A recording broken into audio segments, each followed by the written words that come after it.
Hello everyone, Ember here, and welcome back to a new video. In this one, I'd like to take a look at a bunch of new card reveals from the set Supercharged Breaker.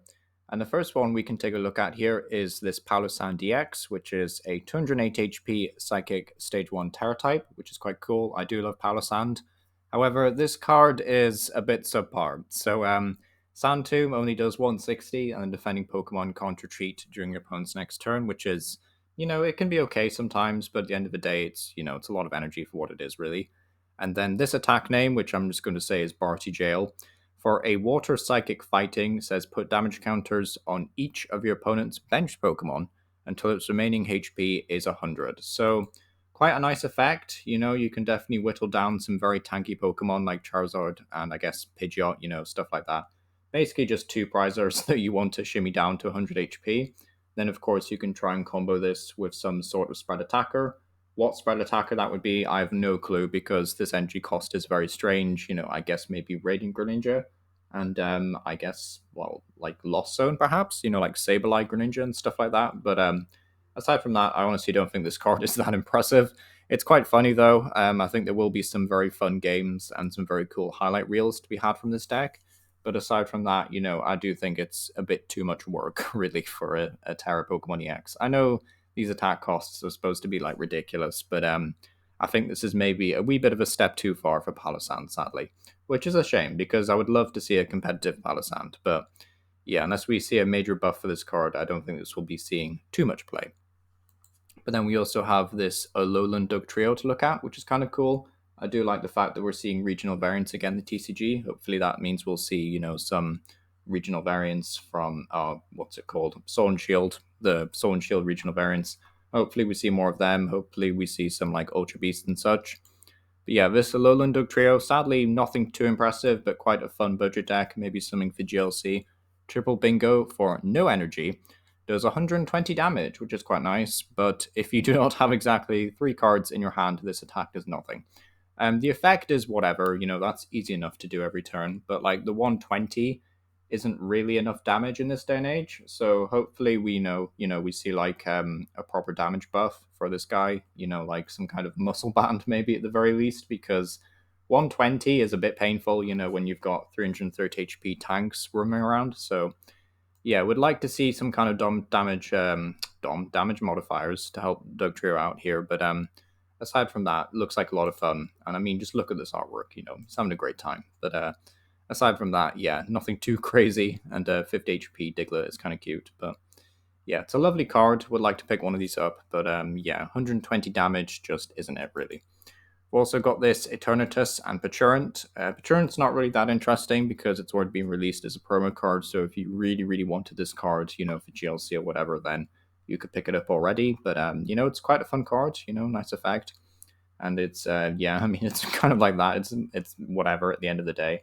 It's kind of alright on TCG Live for like some weird poison donk decks, but aside from that, it's okay.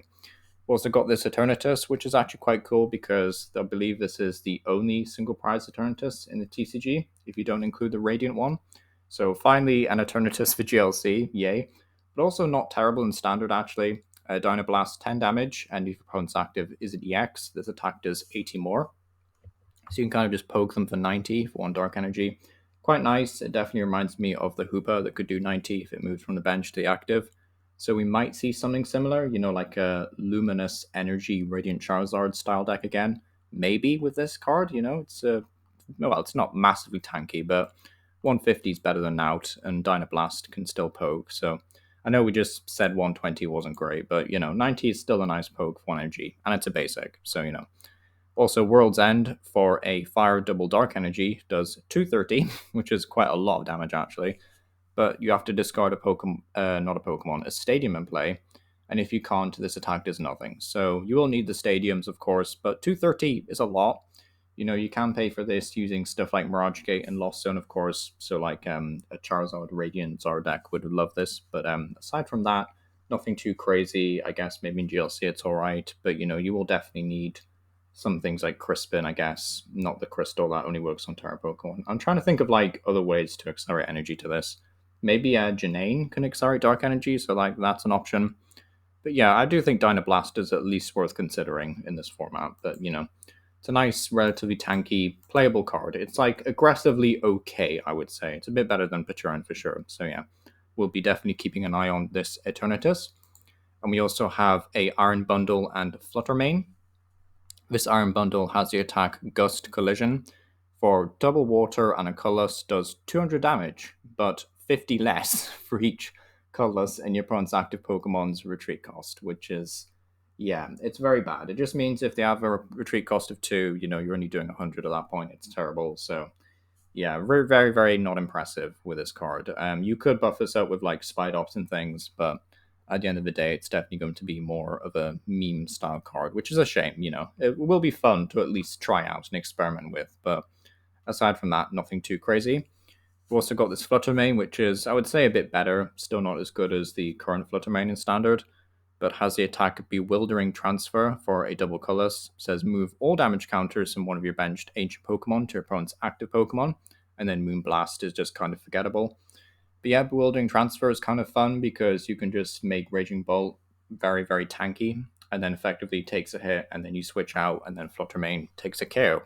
In theory, right? In theory. Of course, your opponent will be able to, well, try and KO Raging Bolt in a single hit and such like that. So it's not going to work every time. It is a bit of a meme at the end of the day, but aside from that, definitely a fun card to try out. And Iron Bundle is just kind of like definitely the worst card of the two. I feel like Iron Bundle was also the worst when these two cards were last revealed. I think in like Paradox Rift or something. Like this one was significantly worse than that one, but yeah, bit of a shame. But yeah, nothing too crazy there. But fun cards at the end of the day.